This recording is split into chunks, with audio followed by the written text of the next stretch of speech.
There are many games in the Metroidvania genre that take a unique approach to that sort of gameplay style. Today we'll be taking a look at one in particular, that being Necrolepsy. No, not the death metal band, but rather a game developed and released by Stulkin.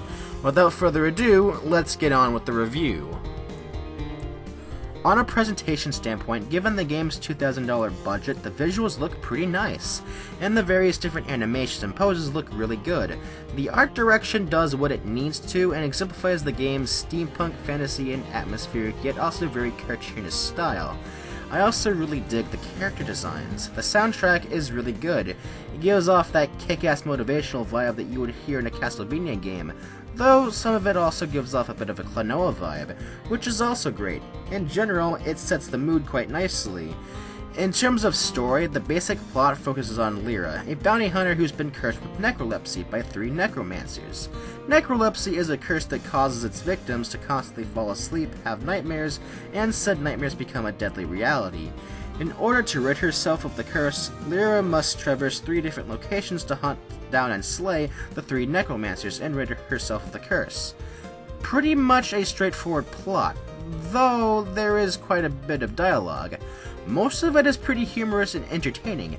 I did get a kick out of some of the writing. The story overall is really charming and cute.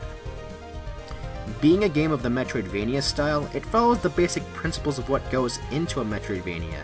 You go through an environment, you obtain some abilities, and you use said abilities to get to other parts of the environment while collecting items and upgrades along the way. You get the gist of it. However, where this game excels at is in just how good it feels, and just how great the mechanics are implemented. The controls feel so good and are overall really fluid. Jumping, attacking, pretty much everything connects and feels natural.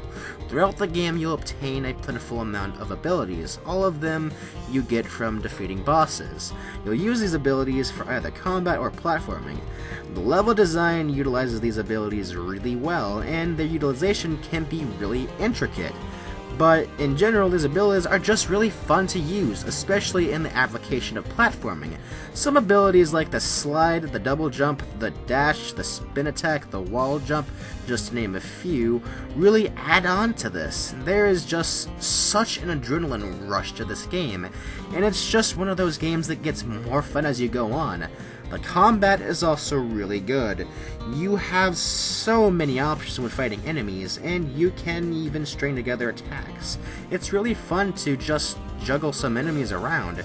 There's also a parry mechanic, which functions as you would expect a parry mechanic to function, but not only can you use it to parry enemy attacks, but you can also parry water, keeping you from drowning.